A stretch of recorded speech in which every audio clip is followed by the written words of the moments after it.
Hello guys, welcome back to my channel. तर आज आपण बघणार आहोत एकाच बॅटरपासून बनवलेले गोड आणि तिखट आप्पे. तर हे गोड आप्पे आहेत बघा, किती सुंदर दिसतात, छान टेक्स्चर आलाय त्याला. मस्त मऊसूत आपले जाळीदार असे गोड आप्पे तयार आहेत. तसेच आपण आहे ना तिखट आप्पे देखील बनवलेत बघा. मस्त जाळीदार झालेत आणि कुरकुरीत झालेत बाहेरून अगदी.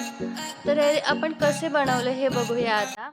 याच्यासाठी मी जे बॅटर तयार केलंय ना ते आता 2 पोर्शन मध्ये डिवाइड केलंय.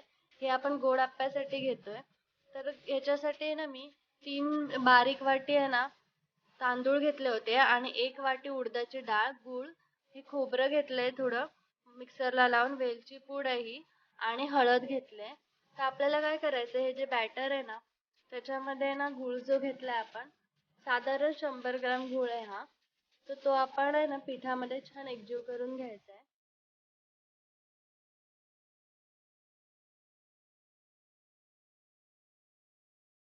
हे खोबरं घेतलंय मी, सुकं खोबरं मिक्सरला लावून.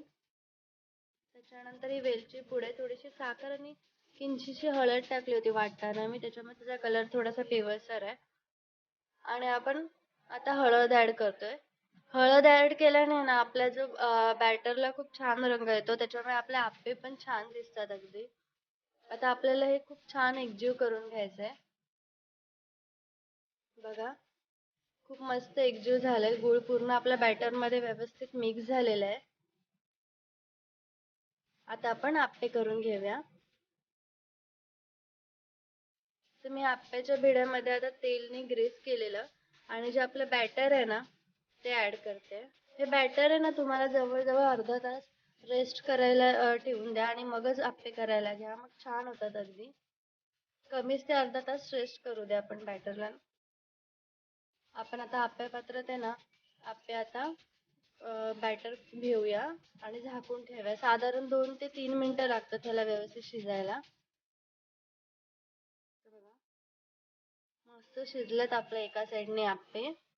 आता आपण त्याला चमच्याच्या साह्याने पलटी करूया, जेणेकरून दुसऱ्या साईडने देखील ते छान शिजले पाहिजे.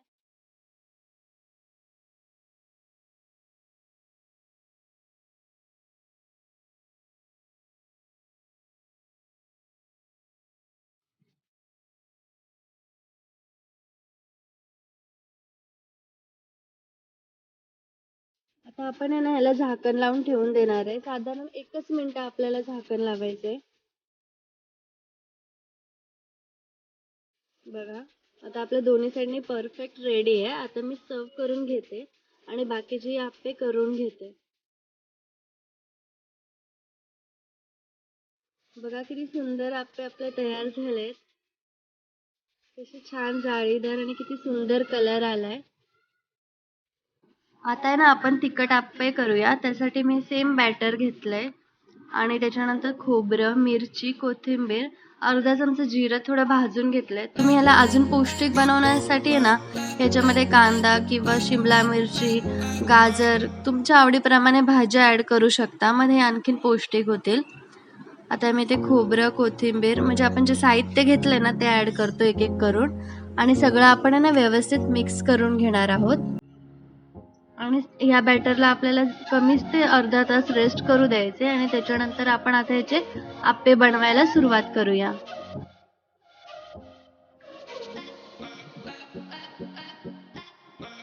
मी छान ग्रीस करून घेतलंय भांड्याला तेलाने. आता आपण जे हे तिखट आप्प्याचं बॅटर आहे ना ते ह्या भांड्यामध्ये घेऊया आणि एक एक आप्पे तयार करून घेऊया.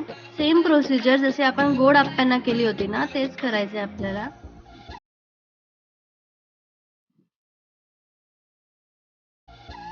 हे जे बॅटर आहे ना याच्यामध्ये मी वाटतानाच आहे ना मीठ ऍड केलं होतं दोन्ही याच्यामध्ये. त्याच्यामुळे मी आता वरतून मीठ ऍड नाही केलंय. मी जेव्हा वाटलं होतं तेव्हाच ऍड केलं होतं.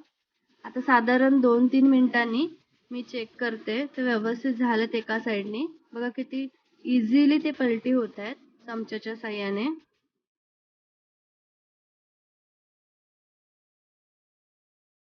आता आपल्याला दुसऱ्या साईडने झाकण लावून साधारण 1-2 मिनिटं छान शिजवून घ्यायचंय.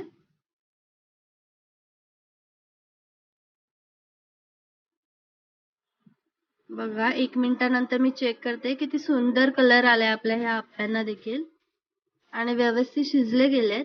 तर आता मी त्यांना आप्या पात्रातून काढते आणि सर्व करून घेऊया. हे बघा आपले छान तिखट आप्पे देखील तयार झालेत. या तर मग सगळ्यांनी खायला. तुम्हाला माझी रेसिपी आवडली असेल तर नक्की लाईक करा, शेअर करा आणि कमेंट करायला विसरू नका. Thank you for watching guys. Bye bye. Take care.